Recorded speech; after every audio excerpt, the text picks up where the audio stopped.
The return to locals didn't go as planned. I was hoping to come back and start taking wins regularly. The feeling of winning at Genesis had me riding high, and winning, like anything that produces elation, is addicting. I wanted that next win, and I wanted it bad.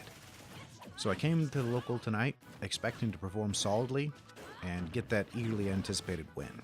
I wanted to pool everything I had learned at Genesis into more victories.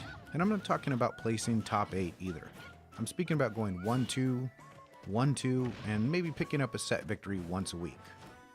I mean, I understand my level, and I know I have to set small goals. Tonight was a beatdown, however. Friendlies went well. I got in some great practice with Shizzy, a Diddy player, and Crimson, a Mewtwo player, which was much needed.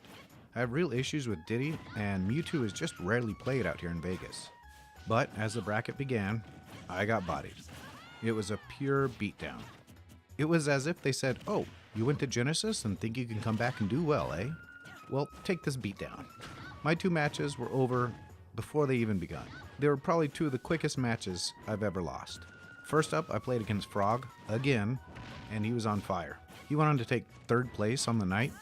He did give me a compliment though. He said I played better than some other people he played tonight, and that he saw improvement. So that was good. Still painful. The next set was against Chew, and he said he would play both his main and secondary so I could get the full, quote, Chew experience, unquote. And he did too. He did an embarrassingly good spike on me with DK that left me reeling.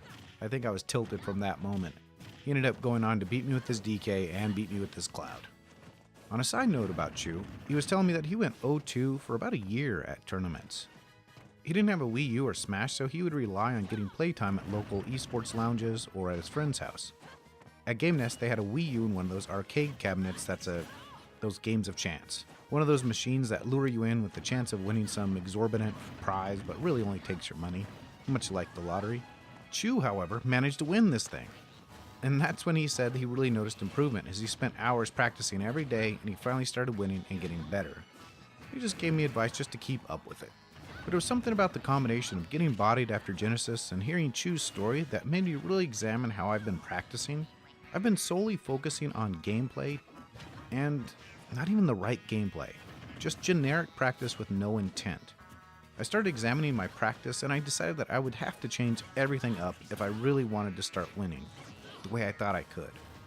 So I'm going to see how this works and hopefully incorporate combos, frame knowledge, matchups, and with a greater understanding of how to play Lucina and see if I can start winning and start taking those small victories like I want. In the meantime, I will battle through this disappointment and feelings of failure and use it to fuel my practice sessions. If you want to contribute ideas, methods, or strategies about how you practice, please leave a comment below or message me on Twitter. I'd love to hear more. One of my goals is to actually create a document that works and talks about practice for new players, which I'll put up on ssbworld.com. Speaking of which, you can also check out my blog where I speak about the opportunity to play ESAM and what I think that means to esports and Smash Brothers. You can follow my progress in esports at beyondbetapodcast.com, follow me on Twitter at SteveJShockey, and subscribe to my YouTube page called ShockSmash.